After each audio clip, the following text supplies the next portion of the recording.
उसे भिक्षा पर निर्भर रहना चाहिए, उसे अपने कर्तव्य पालन में निपुण होना चाहिए, तब वह प्रीति प्रबुद्धता की बहुलता में दुख का अंत कर सकेगा।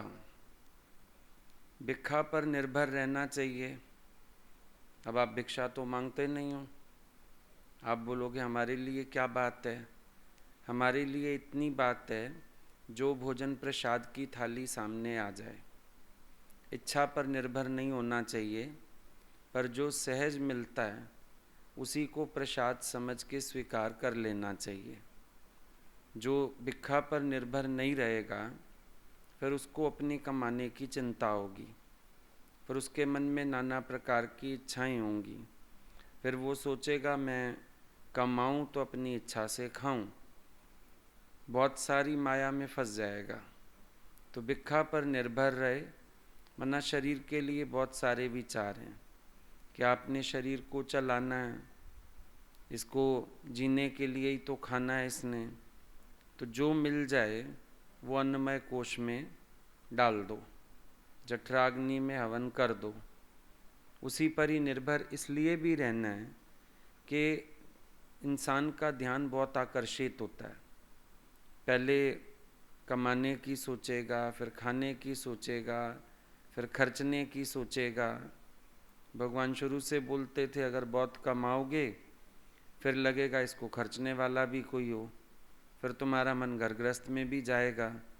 तो इससे अच्छा अपने सोर्सेज ही इतने लिमिटेड रखो, तुम्हारा दिमाग ही ना फालतू चले।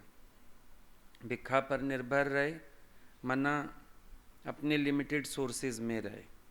जिसका भी जैसा इंतज़ाम है, बहुत की आशा ना करे, भाग दौड़ ना मचाए, पूरा समय ये ना सोचे 10 के 20 करने हैं, 20 के 50 करने हैं, क्योंकि शरीर की आवश्यकता तो थोड़ी सी है।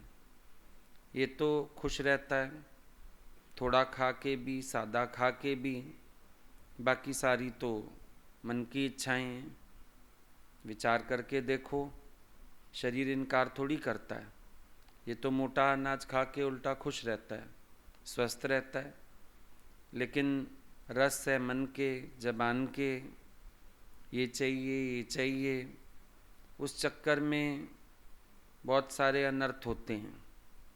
तो सीधी सीधी बात बता दी, भिक्षु को भिक्षा पर निर्भर रहना चाहिए, मतलब पूरी तरह से माया रहित। ना जाएगा, ना चिंतन करेगा, ना संकल्प करेगा, क्योंकि माया में जाके माया रहित तो रहा नहीं जाता। कोई कहे मैं काजल की कोठरी से निकल आया और कालख लगी नहीं, कहीं हाथ ना लगाए, सावधानी से चले, उड़ता हुआ काजल फिर भी लग जाएगा। हवा में कण तो हैं ही काजल के, वो लग जाएंगे। अब जब जाओगे संसार में तो ना चाहते हुए भी compete करना पड़ता है, ना चाहते हुए भी इच्छाएं आ जाती हैं, ना चाहते हुए भी फिर टारगेट्स बन जाते हैं।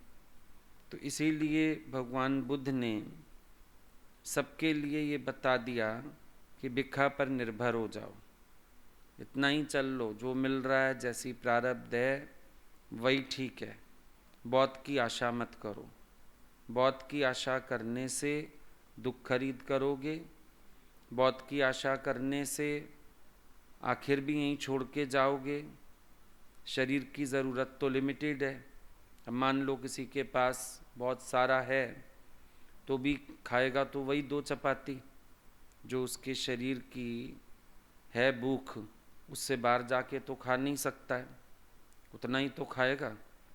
बल्कि किस दिन सब्जी 4 होती हैं तो फुल्का कम कर देते हो, इनकार कर देते हो, इतनी सब्जी हम नहीं खा सकते, 1 या 2 दे दो, ठीक से खाएंगे।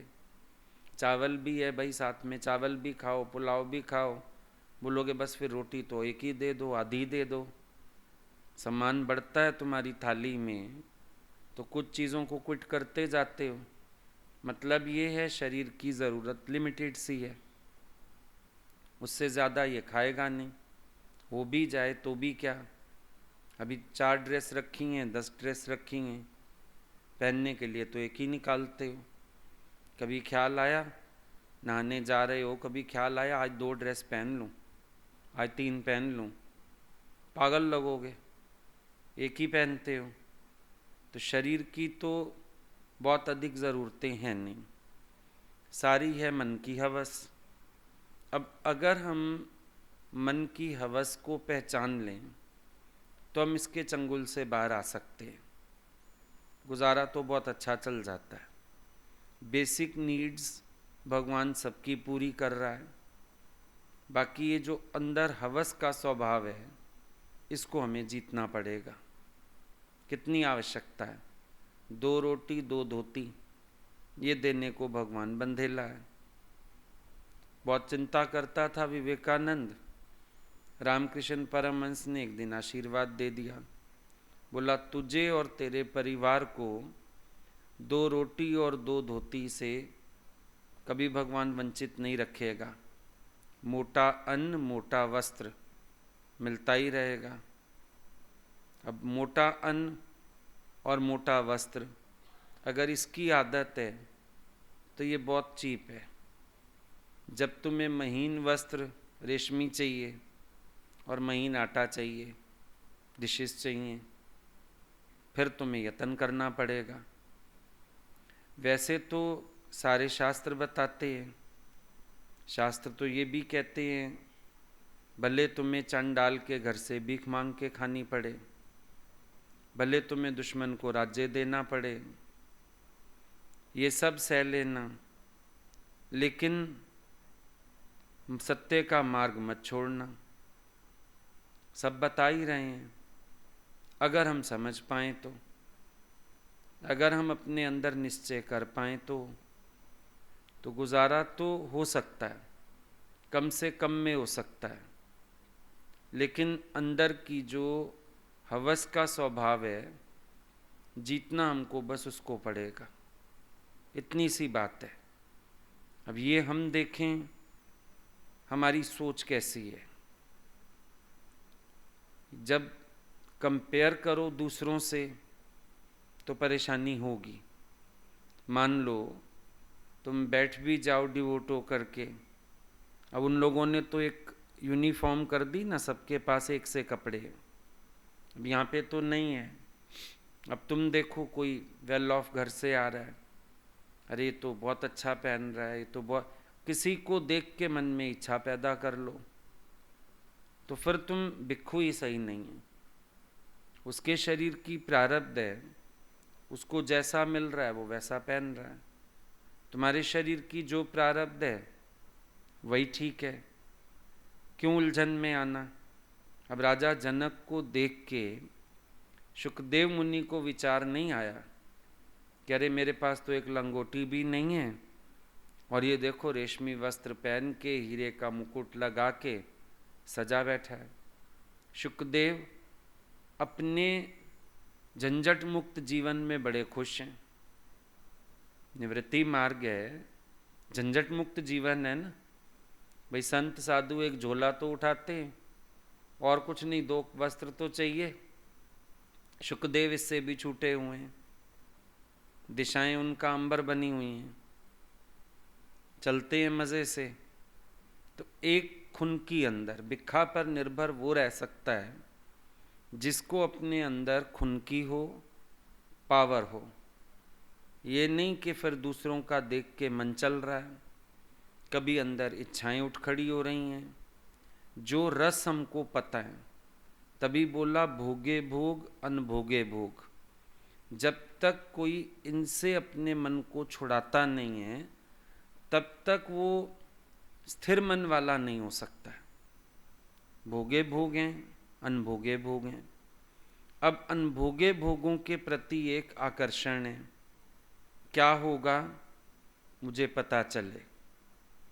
और जो भोगे भोग हैं उनकी स्मृति वो आती है तो मन चाहता है ये मुझे फिर से मिले। तो जब अपने मन को भोगे भोग अनभोगे भोग इन दोनों से खाली कर पाओगे तभी भिक्षा पे निर्धारित रह पाओगे। कुछ भी मिल सकता है भिक्षा में, तो बड़ी बात नहीं है, लेकिन ठीक है जो भी मिला, शरीर को चलाना ही तो है, शरीर में डालना ही तो है। जैसे कभी कभी तुम लोहड़ी जलाते हो, होली जलाते हो, तो ज़रूरी नहीं लकड़ियाँ परचेज करते हो, पहले अपना स्टोरी देख लेते हो। टूटा दरवाज़ा पड़ा है, खिड़की पड़ी है, कई बार तो दीमक वाले भी पड़े होते हैं, उठा के सब डाल देते हो, जल्दी तो जाना है। कागज़ पड़े होते हैं, कई बार चिट्ठियाँ पड़ी रहती हैं, कई बार भैया बाजारों चिट्ठियाँ ढेर लगी पड़ी हैं, डालो डालो इसी में स्वाहा, है ना। जठरा अग्नि में स्वाहा, तो फिर जबान के रस का कोई कनेक्शन नहीं रहेगा, तब निर्धारित रह पाओगे भिक्षा पर। ना भोगे भोगों के प्रति आसक्ति हो, ना अनभोगे भोगों के प्रति आकर्षण हो। फिर जैसा शरीर को मिल रहा है भगवान जैसा चलाए, चलने दो। ना वेख पराइयाँ चौपड़ियाँ ना तरसामी जी, बचपन से सुनी बात। रुखी सुखी खाए के ठंडा पानी पी, ना वेख पराइयाँ चौपड़ियाँ ना तरसामी जी। किसी की चुपड़ी देख के दिल मत ललचा लेना, फिर भिक्षु होके नहीं जी पाओगे। और दूसरा बोला अपने कर्तव्य पालन में निपुण होना चाहिए। अब भिक्षु हो गया, कर्तव्य पालन कैसे करेगा? जो भिक्षु का कर्तव्य है उसमें निपुण होना चाहिए। कई बार हम फिर गलत दिशा में ले जाते हैं ज्ञान को कि गुरु भी तो कह रहा है कर्तव्य पालन। गुरु कौन सा कर्तव्य पालन कह रहा है? भिक्षु होने के नाते जो तुम्हारा कर्तव्य है उसकी तरफ ध्यान दो। एक भिक्षु का क्या कर्तव्य है, भिक्षु को कैसे चलना चाहिए। भगवान बुद्ध इस समय भिक्षुओं को भिक्षु धर्म का कर्तव्य पालन करने के लिए प्रेरित कर रहे हैं। अब आ जाओ अपने अपने ऊपर। तो बीइंग ए सत्संगी, एक जिज्ञासु होते हुए, गुरुमुख होते हुए, हमें अपने कर्तव्य कर्म पता होने चाहिए। अब आप बोलो हम संसार में भी तो बैठे हैं, कोई शक नहीं बैठे हो, लेकिन ध्यान रखो एक जिज्ञासु होने के नाते आपका वहाँ पर कैसा कर्तव्य पालन बनता है। आपको दृष्टिकोण ये वाला लेके चलना पड़ेगा।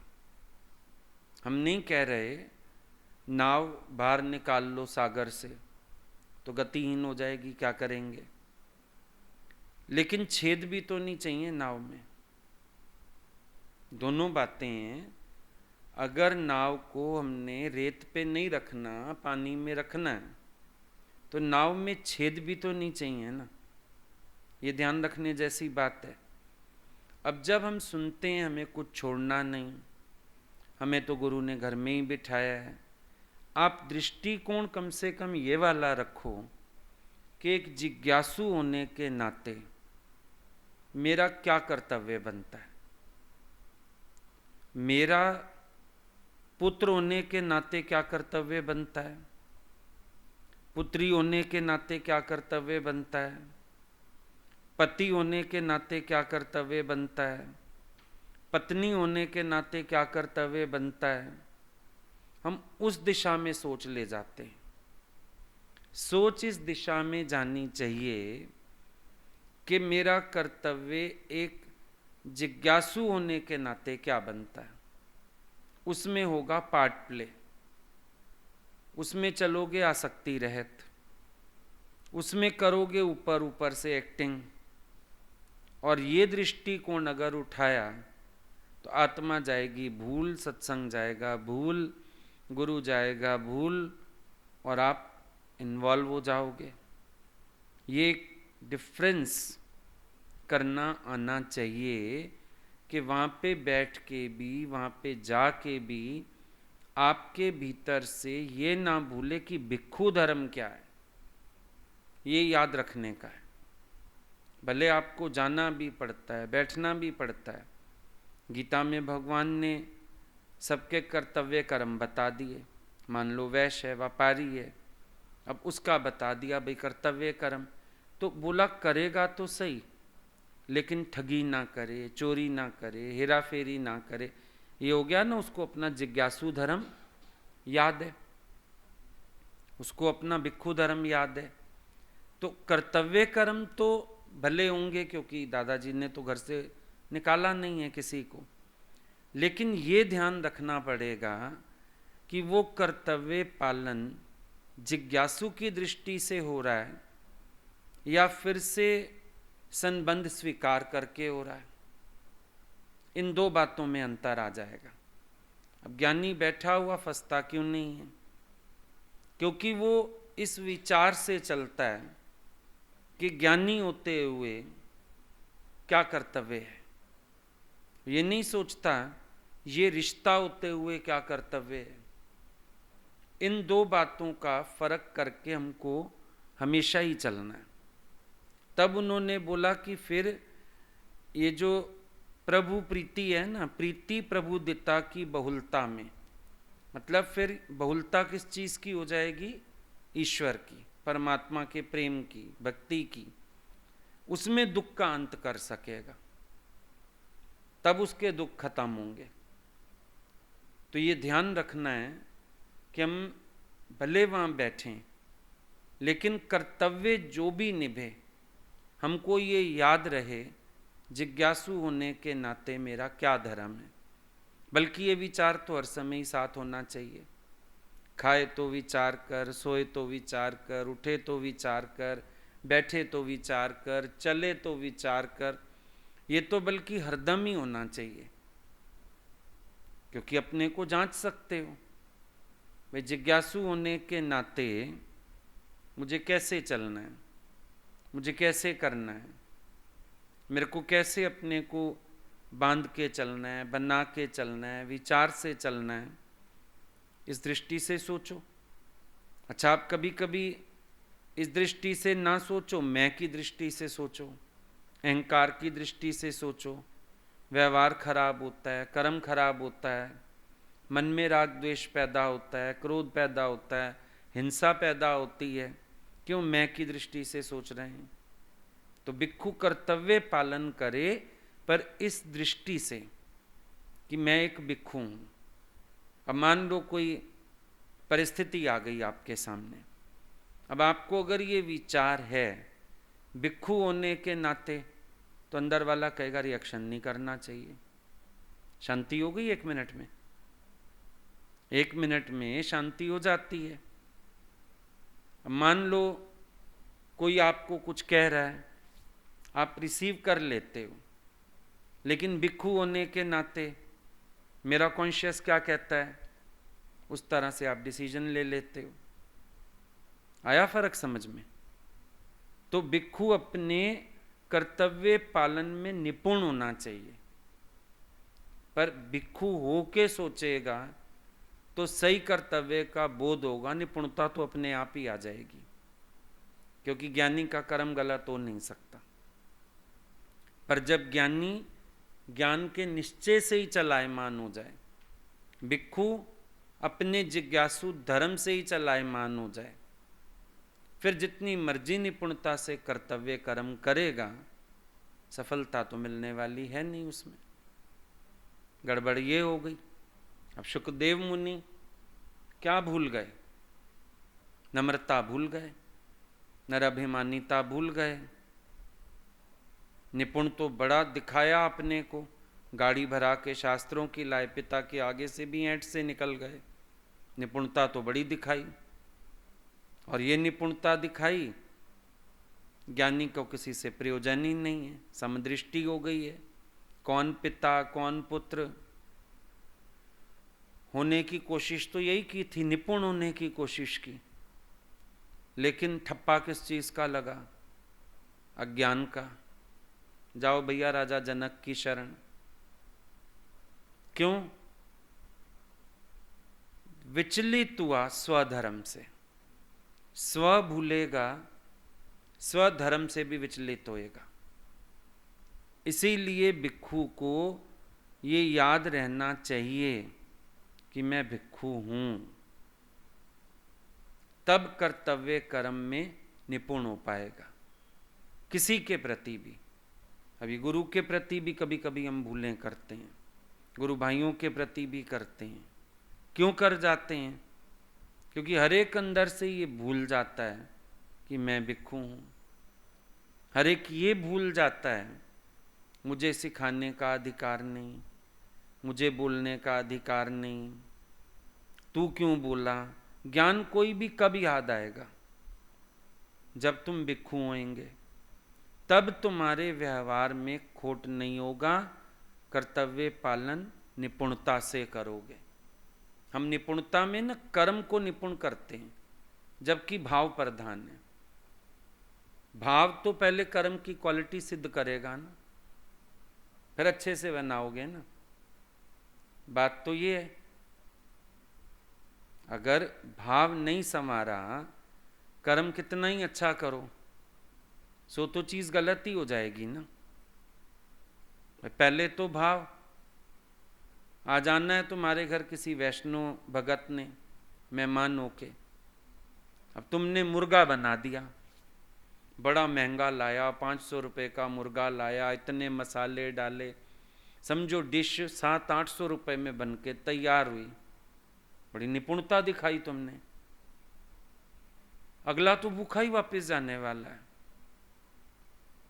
कर्म की निपुणता क्या करेगी जब कर्म का आधार ही नहीं पता होगा? हम कर्म की निपुणता के पीछे भागते हैं ना, लेकिन कर्म की निपुणता क्या करेगी? भावना भी तो सही चाहिए। अब कर्म तो निपुणता से किया लड़कों ने, जिनको चर्च में कहा था भाई तुम कोई अच्छा कर्म करके आना। लड़कों ने पूछा, फॉर एग्जाम्पल बोला, बुजुर्ग को सड़क पार कराना। निपुणता तो बहुत, हाथ पकड़ के आराम से प्यार से गाड़ियां रुकवा के एक एक सड़क चारों ने पार करवा दी। पादरी ने पूछा, बुढ़िया तो बहुत खुश हुई होगी। बोला बहुत रोई। क्यों रोई? उसको सड़क पार करनी नहीं थी, पर हमें अच्छा कर्म करना था। कर्म तो निपुणता से किया। हुआ क्या? एक जगह पाठ साहब पढ़ा जा रहा था, किसी का बकरी का बच्चा घूमता हुआ आ गया। अब उनको देख के मुंह में पानी आ गया, जो बैठे हुए थे भगत जार छे। अब उन्होंने कहा, भाई ये बकरी का बच्चा बना के खाएं। फटाफट काट पीट के पतीले में डाल दिया। पक रहा था, खुशबू आ रही थी। इतने में जिसका बकरी का बच्चा था ढूंढता हुआ आ गया। अब एक जो पाठ पढ़ रहा था, तो उसने अपना पाठ साहब में उसको बताना शुरू किया। राग कली मोहल्ला 9वां, मेमना जिनांदा ग्वाचिया, आन पहुंचे दरबार जियो, ढक्कन कस के दे दियो, खुशबू ना आवे बार जियो। निपुणता तो बड़ी है, पर कर्म खोटा है नहीं है। तो कर्म की निपुणता पीछे, पहले कर्तव्य कर्म का बोध होने के बाद जो हो वो निपुणता से। और निपुणता के लिए कुछ नहीं चाहिए, ईमानदारी चाहिए, ईश्वर पे समर्पण चाहिए, अकर्ता भाव चाहिए, डेडिकेशन, डिवोशन। इससे किया गया कर्म तो अपने आप ही सही होता है, गलत कहां से होगा? उसमें फिर दुख का अंत होता है। हे भिक्षु, अपने को स्वयं जागृत कर, अपनी परीक्षा स्वयं कर। इस प्रकार स्वयं सुरक्षित रहकर और ध्यानी होकर तो सुखपूर्वक रह सकेगा।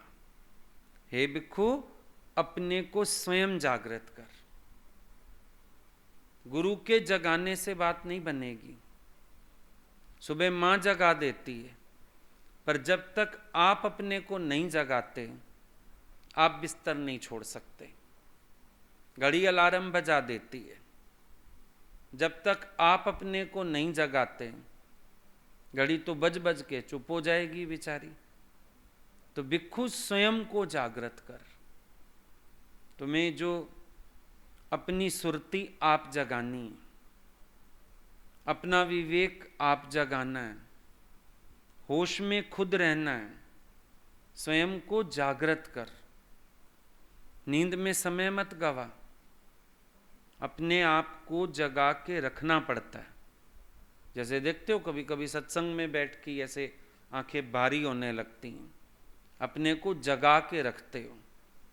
भाई हम जागते रहें, हम सुने, हम समझें, या फिर यत्न करते हो, लिख लें, टॉफ़ी खा लें, पानी पी लें, प्रयास करते हो, कोई ना कोई हरकत करते हो जिससे आँख खुल जाए। ऐसे एक बार गुरु के जगाने के बाद तुम्हें खुद को भी जगाना ज़रूरी है। हम कई बार काम उतार के सो जाते हैं। गुरु का काम है जगाना, गुरु जगाएगा। पर गुरु के जगाने के बाद अगर तुम ना जागे तो गुरु का जगाना कोई काम नहीं करने वाला। तुम्हें भी तो जागना होगा, क्योंकि गुरु का नज़रिया कैसे लोगे। अब गुरु कर रहा है जागृति में बात, तुम पड़े हो नींद में, तो तुम्हें या तो बुरा लग जाएगा, या मूड ऑफ हो जाएगी, या विद्रोही हो जाओगे, या डिप्रेस हो जाओगे। यही होगा, क्योंकि सोता हुआ जागते हुए की बात कैसे समझेगा। जागता हुआ क्या कह रहा है, बात कैसे समझ में आएगी। सोचना पड़ेगा ना कि जागो, जागो और समझो।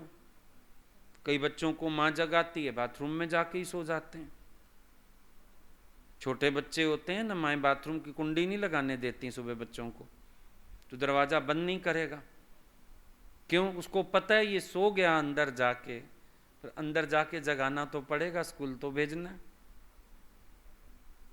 जागे हुए के साथ जागोगे तो समझ आएगा जागा हुआ क्या कहता है, समझ आएगा जागे हुए का स्तर क्या है, समझ आएगा जागे हुए की बात कौन सी है। अगर तू सोया रहे और एक जागा हुआ बैठा है सामने, वो आवाज़ें देता रहे, जगाता रहे, तुम जितने रिस्पॉन्स दोगे नींद में दोगे। ऐसा नहीं है बच्चे नींद में रिस्पॉन्स नहीं देते। माँ कहती है बेटा उठ जा, हाँ हाँ उठ रहा हूँ, उठ रहा हूँ, जाग रहा हूँ, जाग तो रहा हूँ। आप तो ऐसे ही पीछे पड़ जाते हो। नींद में रिस्पॉन्स देता है, ध्यान देना। रिस्पॉन्स आप भी देते हो गुरु को, पॉइंट भी बताते हो, चिट्ठी भी लिखते हो, खुश भी होके दिखाते हो, फिर भी तेरा मेरा मनवा एक है। सोच, फिर भी सोच। गुरु बैठा है हिल स्टेशन पे, ऊपर पहाड़ पे, तू नीचे मैदान में। ठंडक का वर्णन कितना भी किया जाए, तेरी गर्मी थोड़ी दूर हो सकती है। खुश होएगा, आप ठंड में बैठे हैं, आप मौज ले रहे हैं, बादल हैं, बारिश है, पर तुम्हारी स्थिति क्या होगी? तुम्हारी स्थिति क्या होगी? तुम्हें तो पसीने नहीं आएंगे ना। इसीलिए स्वयं को जागृत करना होता है। गुरु ने जगा दिया, तुम भी जागो। जागने के लिए चाहे अपने कर्तव्य का बोध करो, चाहे भय का बोध करो। जब माँ जगाती है, या तो ये विचार भाई मेरे को स्कूल जाना है, देर हो जाएगी, या फिर एक डर कि माँ अब चिल्लाएगी आके। किसी विचार से तो उठेगा ना। यहाँ भी एक जागृति इसलिए मुझे अपनी जीवन बनानी है, एक जागृति इसलिए कि मैं गुरु के संग संग चल पाऊँ, आजीवन निभा पाऊँ, उनको कैच कर पाऊँ। किसी भी विचार से जागना तो पड़ेगा। जब जागेगा भीतर से तब समझेगा, नहीं तो गुरु चाहे हिकड़ी तू चाहे बिकड़ी। वो एक बात करेंगे, तेरा मन तो दूसरी सुना के चला जाएगा, और मन तेरे नज़दीक है, तुम उसको ही सुनोगे। मेरा मन क्या कह रहा है, मेरा मन क्या दिखा रहा है, मेरा मन क्या बता रहा है। इसीलिए अपने को खुद जागृत कर। अब जो जागते हुए ने कहा सोए हुए को अगर वो समझ आ जाए तो उसको जागने में भी देर ना लगे। भाई जाग रही है माँ, वो आवाज देती है बेटा इतने बज गए, स्कूल बस आने में आधा घंटा है, 20 मिनट है। अगर समझ आ गई इतनी देर में मैं तैयार भी मुश्किल से होऊंगा, तो जंप लगा के उठ सकता है।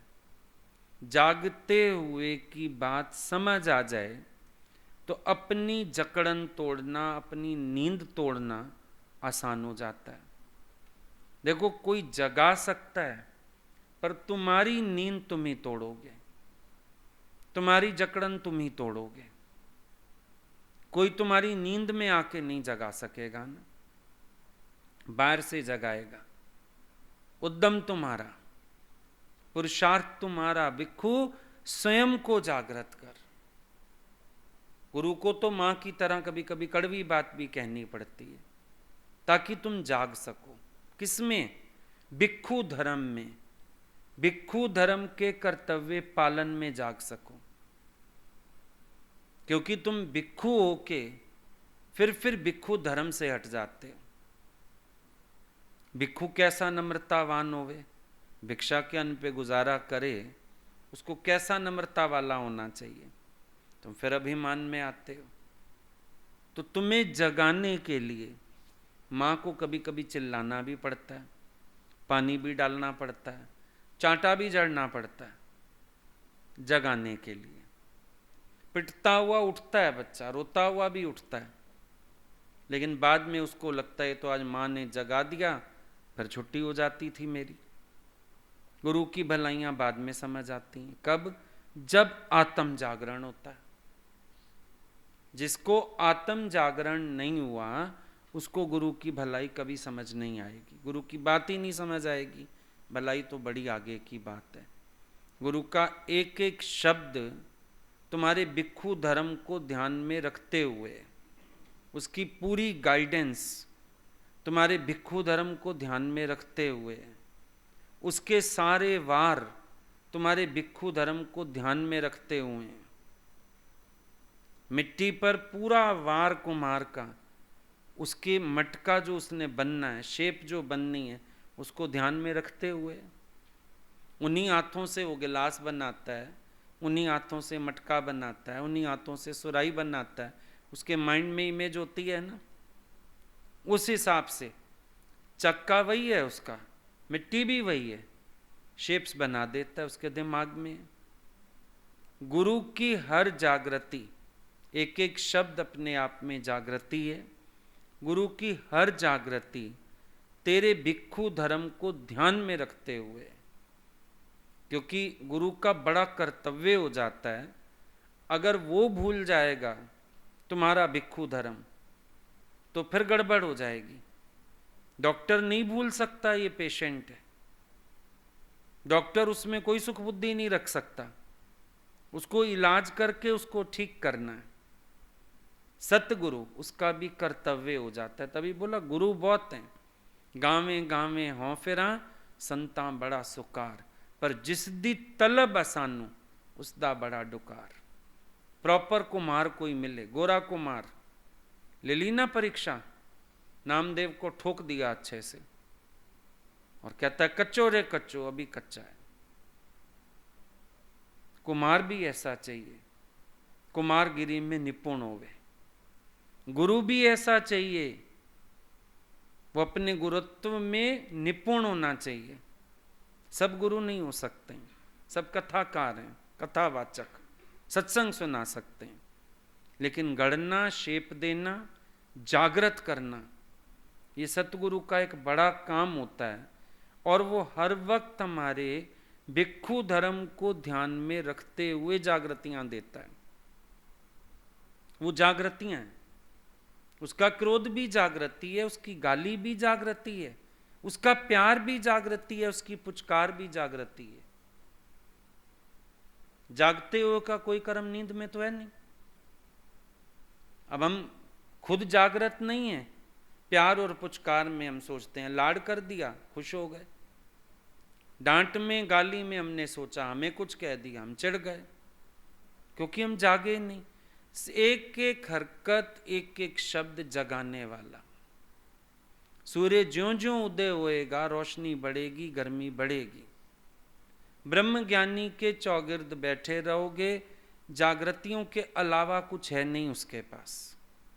महाजागृत पुरुष है और जागृति के अलावा कुछ नहीं है उसके पास। तो भिक्खु जागृत से जागृति ले, सूर्य की रोशनी होनी शुरू होती है, तुम्हें पता चल जाता है दिन हो गया, तुम जाग खड़े होते हैं। जागृत सूर्य से तुम जागृत होते हैं, प्रकाशवंत से तुम प्रकाशित होते हैं, एनर्जी सोर्स से तुम एनर्जाइज होते हैं। ऐसे ही गुरु की शरण आके भिक्खु अपने को जागृत कर। तेरी कृपा भी चाहिए तो अपने को जागृत कर। माँ ने मक्खन बना दिया, दही जमा दी, बिलो दिया, निकाल के टेबल पे रख दिया, तेरे परांठे पे भी रख दिया, खा तो सही। मक्खन का स्वाद तू ले सकता है, माँ स्वाद नहीं लेगी तेरी जगह। तो भिक्खु स्वयं को जागृत कर, अपनी परीक्षा स्वयं कर। अपनी परीक्षा भी करे, जांचे। क्या परीक्षा करे? कि हर कदम भिक्खु होने के नाते है मेरा, ये ध्यान रखे कि क्या ये ज्ञानवान का कर्तव्य है, क्या ये जिज्ञासु का कर्तव्य है, क्या ये एक भगत का कर्तव्य है। ऐसे अपनी परीक्षा करे थोड़ी थोड़ी देर में, अपने आप को जांचता चले, हर समय जांचे अपने को। भाई मैं कहता हूँ मैं गुरु का भगत हूँ, प्रेमी हूँ, तो ये भगत का कर्तव्य है, जैसा मैं चल रहा हूँ, जैसा मैं कर रहा हूँ, सचमुच एक भगत ऐसा होता है? ये विचार करे, सोचे जरूर, अंदर में ख्याल करे, समझे बात को। कोई शब्द बोलने लगता है, पूछे अपने से, ये एक जिज्ञासु की लक्षणा है, भिक्खु की लक्षणा है? अभिमान आने लगता है मन में, पूछे अपने से, अभिमान करने योग्य हूँ? मैं तो भिक्खु हूँ, मेरी औकाती क्या है, मेरी हस्ती क्या है? ऐसे अपनी परीक्षा करता आए तो परीक्षा करेगा बार बार, तो अपने अज्ञान को समझेगा, अपने विकार को समझेगा, उस पर जीत भी पा सकेगा। नहीं तो नहीं कर पाएगा। अपनी परीक्षा खुद करे और इस प्रकार स्वयं सुरक्षित रहकर सुरक्षित हो जाएगा ना, जागृति से चलेगा। अपनी परीक्षा करने का मतलब है फिर अपने को जागृत करना। अगर कुछ भूल होने भी जा रही होगी, तुरंत अपने को पकड़ लेगा, तुरंत अपने को जागृत कर लेगा, तुरंत मन के अधीनता से बाहर आ जाएगा। तो क्या होगा? सुरक्षित रहेगा। सुरक्षा किससे करनी है? बाहर की सुरक्षा का तो बड़ा इंतजाम है, ताले हैं, कैमरे हैं, सायरन हैं, बड़े इंतजाम है, इंश्योरेंस है। लेकिन यहाँ पर सुरक्षा किससे? अपने अज्ञान से अपनी सुरक्षा, अपने विकारों से अपनी सुरक्षा। ये बड़े मेन बात है। तो इस प्रकार अपनी सुरक्षा भी खुद कर और ध्यानी होके तो सुखपूर्वक रह सकेगा। अब देखो ध्यान की परिभाषा कहाँ आ गई? बुद्धा के हिसाब से ध्यान की परिभाषा कहाँ आ गई? यही है ध्यान। जब तू अपने को जागृत रखे, जब तू अपनी परीक्षा कर सके, जब तू अपने को सुरक्षित रखे, ये तेरा ध्यान है। इसमें तू सुखी हो जाएगा। ध्यान कोई आंखें बंद करने वाला नहीं, उसमें तो बड़ी असुरक्षा है। आंख खोलते ही माया घेरा डाल देगी, आंख खोलते ही फिर फंस जाओगे। उसकी बात नहीं करते बुद्ध भगवान। यहाँ पे किसकी बात करते हैं? वो ये बात करते हैं कि जब तुम अपने आप को जागृत रख सकते हो, यही तुम्हारा ध्यान है। कबीर ने कसम उठा लिया, घड़ी क विसरो राम को तो ब्रह्मत्या मोए होए। अब कबीर को बाहरी और कोई ध्यान लगाने की जरूरत नहीं। बहुत सीधी बात, हर वक्त ब्रह्म ध्यान है। भाई ब्रह्म से नहीं भूलूं, हर वक्त ब्रह्म ध्यान हुआ। ब्रह्म ज्ञानी का ब्रह्म ध्यान, ब्रह्म ज्ञानी का यही ध्यान है कि हर समय ब्रह्म भाव में है, हर समय जागृत है। तुम उसको आधी रात को भी उठाओ, देखो ज्ञान के हिसाब से ही बात करेगा, जागृत है। अचानक से अचानक बात करो, ज्ञान के हिसाब से ही बात करेगा, क्योंकि ब्रह्म ज्ञानी का ब्रह्म ध्यान, उसका ध्यान वही है, उसकी वृत्ति टूटती नहीं है। ये ध्यान लगाना है। वो ध्यान तो थोड़ी देर लगाएंगे, थोड़ी देर बाद खत्म, भूल भी जाओगे। लेकिन ये ध्यान 24 घंटे का। किसी ने पूछा था, भाई आपके गुरु समाधि नहीं लगाते हैं? तो उसको जवाब दिया गया, उनकी समाधि टूटती नहीं तो लगाएं कैसे? जिसकी समाधि टूट जाए वो फिर अगले दिन समाधि लगाने बैठे, पर जिसकी हर पल समाधि है, सखी कर अठई पैर समाधि, सिख योगी खां उस्तादी। गुरु ये हर पल का ध्यान सिखाता है, और वो इसी तरह है कि जब हम अपने को जागृत रखते हैं, हमारा हर पल ध्यान लगा ही हुआ है, हम ध्यानी हो गए, कोई और ध्यान लगाने की जरूरत नहीं।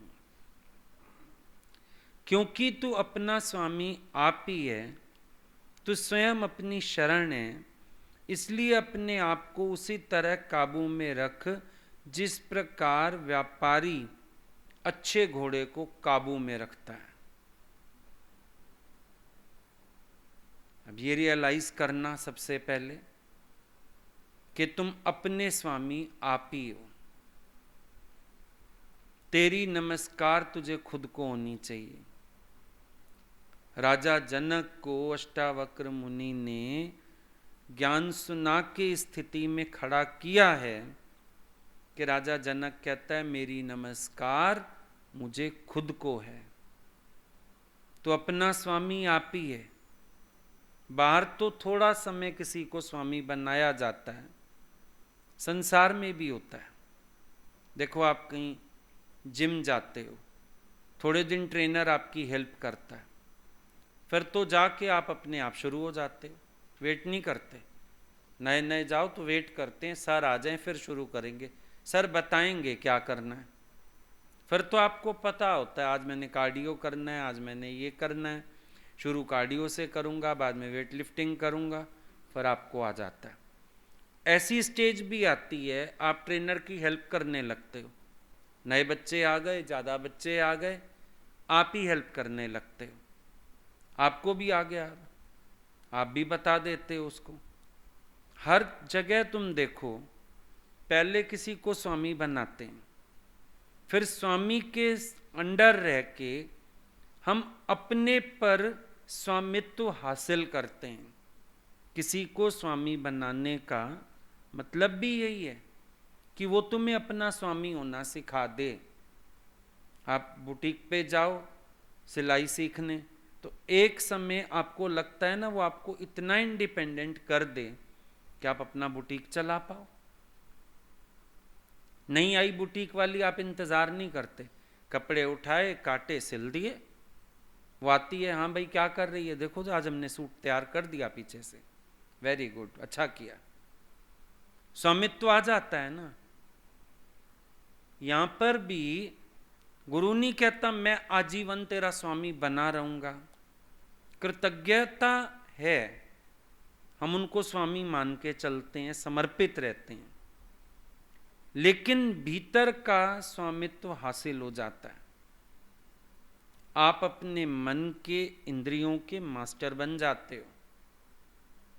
गुरु आपको सिखाता है। पहले हम कहते हैं ये इंद्रियों के घोड़े गलत नहीं दौड़ें, लगाम मेरे सतगुरु ने पकड़ी।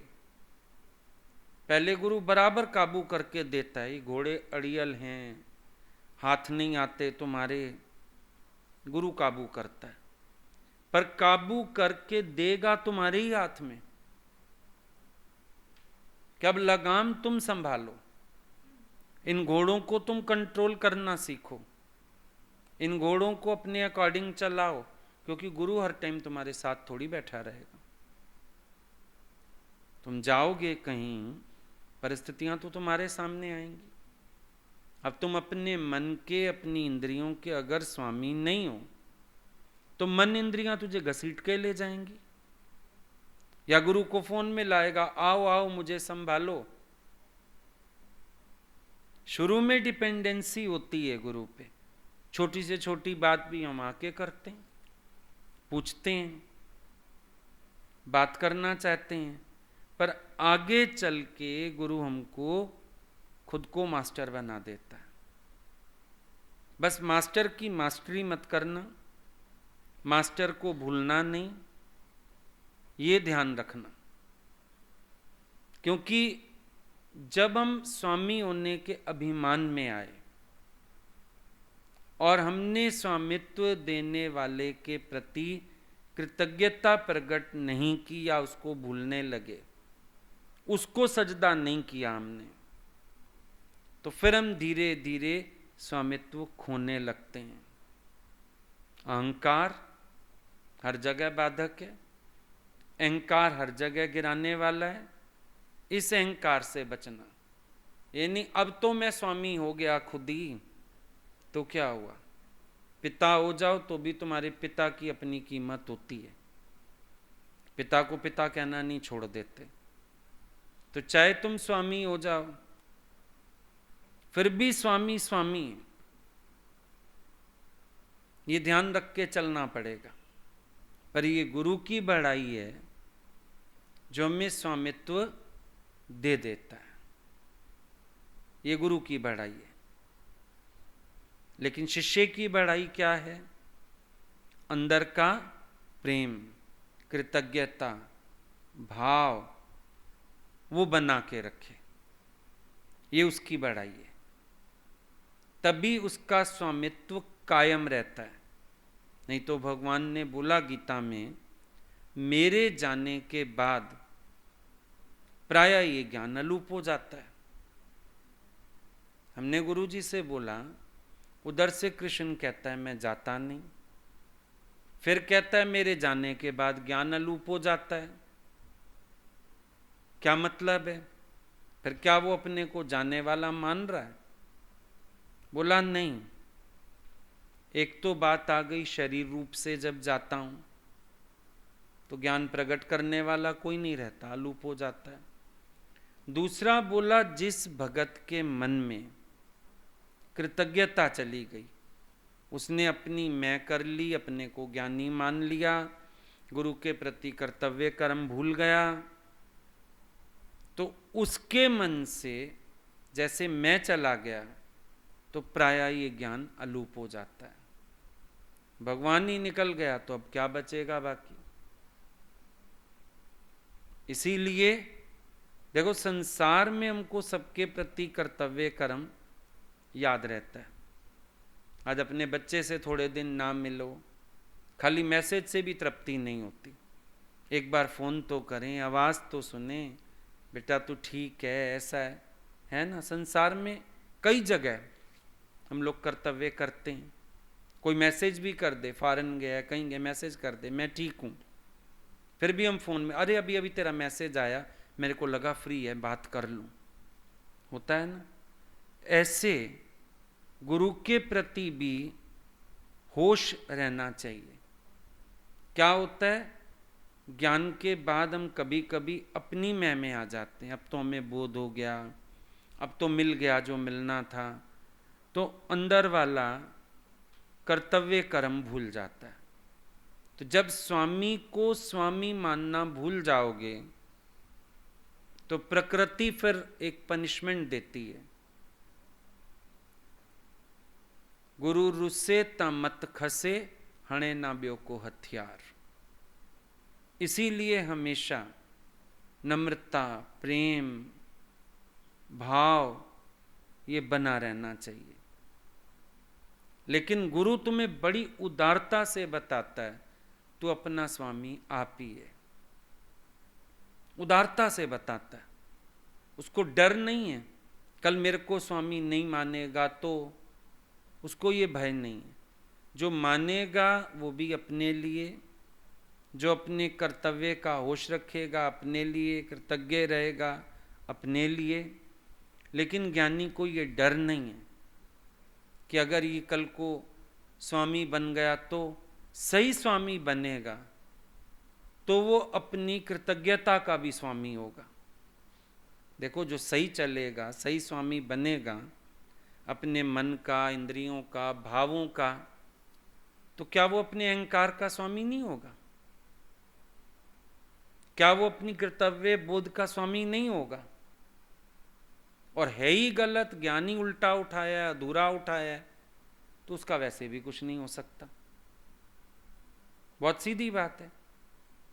जो व्यक्ति ठीक ज्ञान समझेगा, स्वामी होएगा, तो वो जरूर अपने हर भाव का स्वामी होगा। तो गलत तो जान नहीं सकेगा, गलत तो कर नहीं सकेगा। इसीलिए गुरु बड़ी उदारता से कहता है, तू अपना स्वामी आप ही है। तुझे बाहर किसी को नहीं झुकना, अपनी आत्मा को प्रणाम कर। बाहर कोई भगवान नहीं है, पहला भगवान तू खुद है। इसीलिए उदारता से गुरु तुम्हें सेल्फ रियलाइजेशन कराता है। तू स्वयं अपनी शरण है।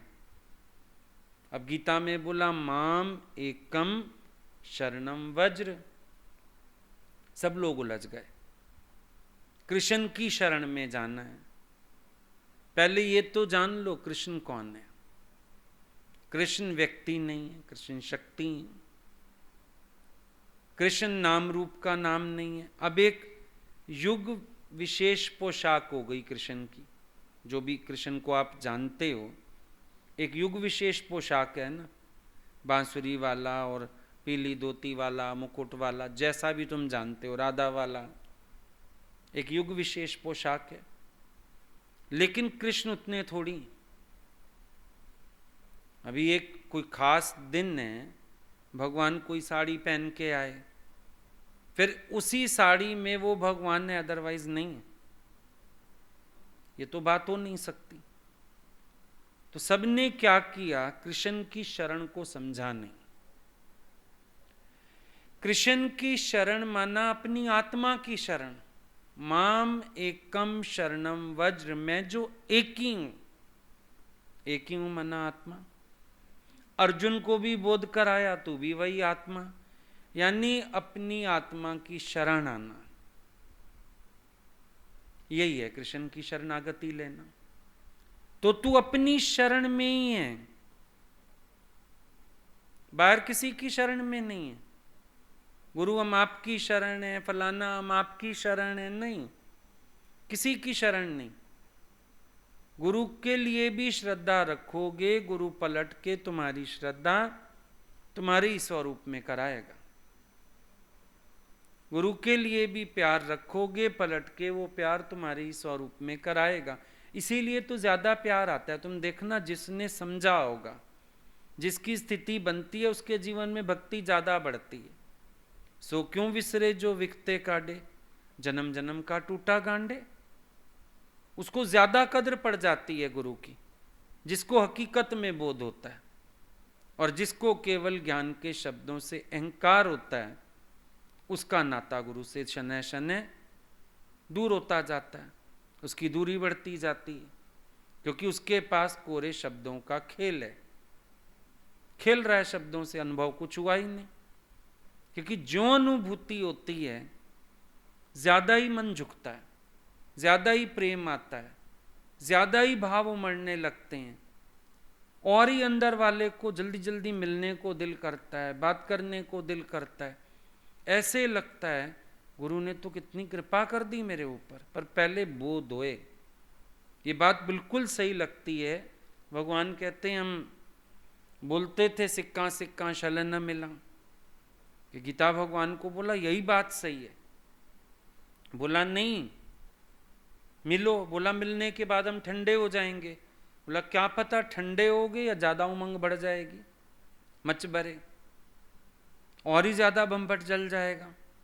वही बात समझ में आती है कि जब जीवन में बोध जागता है तो भक्ति ज्यादा बढ़ती है, प्रेम ज्यादा बढ़ता है, गुरु के प्रति आकर्षण ज्यादा बढ़ता है।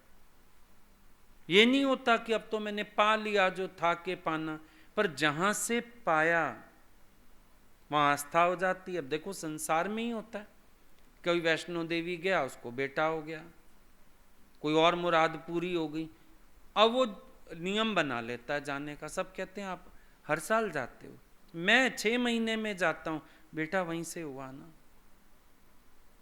दुकान मेरी वहीं से बनी ना। जहाँ से मुराद पूरी होती है वहाँ भाव ज़्यादा बढ़ जाता है। तो गुरु से मुराद पूरी हुई, सेल्फ रियलाइजेशन हुआ, मेरे को अपनी आत्मा की शरण मिली, सबसे सुरक्षित जगह, तो भाव ज़्यादा बन जाता है, खींच ज़्यादा होती है कि जिसने मुझे जन्माया, जिसने मुझे जगाया, जिसने मेरे पे कृपा की, उसके प्रति आकर्षण बढ़ने लगता है। क्यों? गुरु की वाणी द्वारा ही तो हृदय में बोध जागने शुरू, अचानक एनलाइटमेंट होती है, अज्ञान समझ आता है, ज्ञान समझ आता है, जागृति हो उठती है, तो अपने आप ही भावनाएं प्रबल होने लगती हैं। तो गुरु नहीं डरता कहने में कि तू अपनी शरण जा, मेरी शरण मत आ, अपनी शरण जा। गीता भगवान बोलते थे, जब तुम हमको भगवान बोलते हो हम खुश नहीं होते, हम समझ जाते हैं गधा अभी तक सुधरा नहीं है, अपने को तो जाना नहीं इसने। और जिस दिन तू अपने को जानेगा, तू आके बताएगा गुरु मैं आप ब्रह्म हूं, तो गुरु को बहुत खुशी हो जाएगी, तो इसने अपने को जाना। तो तू स्वयं अपनी शरण है, और इसलिए अपने आप को उसी तरह काबू में रख जिस प्रकार व्यापारी अच्छे घोड़े को काबू रखता है। अब इस काया नगरी का पूरा स्वामी बन जाओ, इसको काबू में रखो, अपने मन को, अपनी इंद्रियों को तुम खुद काबू में रखो। जैसे व्यापारी अच्छे घोड़े को पूरा काबू रखता है, ना उसको बिदकने देता है, ना बिगड़ने देता है, ना अपनी चाल चलने देता है, उसको पूरा अपने अंडर में रखता है। तुम्हारा पूरा जीवनचर्या, जीवन चरित्र तुम्हारे अपने हाथ में होना चाहिए, तुम्हारा कंट्रोल हो इसके ऊपर। ये नहीं कि तुम छोड़ के बैठ जाओ, बोलो गुरु ने साध दिया, सदे हुए घोड़े की भी लगाम कस के रखनी पड़ती है। भले जीवन में परिवर्तन आ जाए, अनुभव हो जाए, तो भी जो गुरु ने साध के दी लगाम, उसको साध के ही रखो। गाड़ी सही चल रही है तो लापरवाही थोड़ी कर सकते हैं, साफ सफाई रखनी पड़ती है, ध्यान रखना पड़ता है, और उसके बाद भी हर 2 महीने 4 महीने में फिर सर्विस पे भेज देते हैं। ज़्यादा चल जाए तो 1 महीने में ही सर्विस पे भेज देते हैं, तेल पानी सब चेंज हो आएगा, फिर गाड़ी अच्छी चलेगी नहीं, अंदर अंदर नुकसान हो जाएगा, पता नहीं चलेगा। अपने बॉडी देखो, आजकल तो सब जागरूक हो गए हैं, बॉडी चेकअप करा लेते हैं, ब्लड टेस्ट करा लेते हैं, पता चल जाए अंदर कुछ हो तो नहीं रहा, ठीक ठाक है सारा, और है कुछ शुरुआत तो भाई अभी दवा हो जाएगी उसकी, ठीक हो जाएगा। हैं सब सावधान के नहीं? तो ऐसे भले सद भी जाए, गुरु साध भी दे, तो भी गुरु की वर्कशॉप में टाइम टू टाइम आना वो भी ज़रूरी है। सारी चेकिंग करा जाओ, तेल पानी बदलवा जाओ, नई उमंग ले जाओ, नया जोश ले जाओ, नया प्यार ले जाओ, नया उत्साह ले जाओ। बड़ा अहम काम है गुरु का। एक लाइफ बोरिंग कर देगी, सुनने सुनाने में पड़े रहोगे, एक समय थकने लगोगे, पर गुरु का प्यार बीच में, फिर नए स्तोत्र देना गुरु के, नए इशारे देना, नई गहराइयों में ले जाना और उन्नति करवाना, वो सब गुरु का काम हो जाता है। फिर गुरु का संग, वो ऊंचा उठाने वाला, जागृत करने वाला, वो भी ज़रूरी वाली बात है। और जब गुरु से इतना सब ठीक करा के ले जाओ, फिर रखो अपने कंट्रोल में, फिर खुद ध्यान रखो, फिर लापरवाही मत करो, सावधानी से जीवन जियो, स्तर को करके रहो, ये सब काम फिर तुम्हारा भी हो जाता है। तो गुरु का रोल भी चलता है लास्ट तक, और अपना भी चलता है।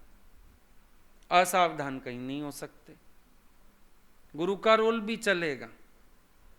गुरु भी तुम्हें आखिर तक साथ लेके चलता है, क्योंकि उसी के पास नित्य नई गहराई, नित्य नया अनुभव, हम जितना बढ़ते हैं वो उससे और आगे लेके चलता है, और आगे बढ़ाता है, और बात बताता है, और सूक्ष्म बुद्धि करता है।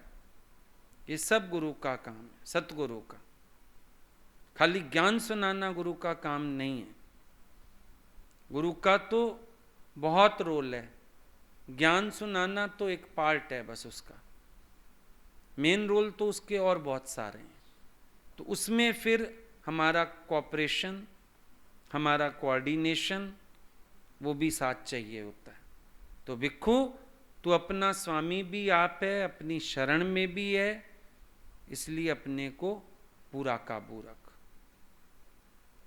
गुरु स्वामी है ही, पर तुम्हें भी स्वामित्व सिखा रहा है। गुरु की शरण हो, पर गुरु बता रहा है मैं शरीर नहीं हूँ, मैं आत्मा हूँ, सो आत्मा तू भी है। तो आत्मा की शरण ही जानना है, आत्मा को ही जानना है, आत्मा की शरण ही जानना है, आत्म निश्चय करना है।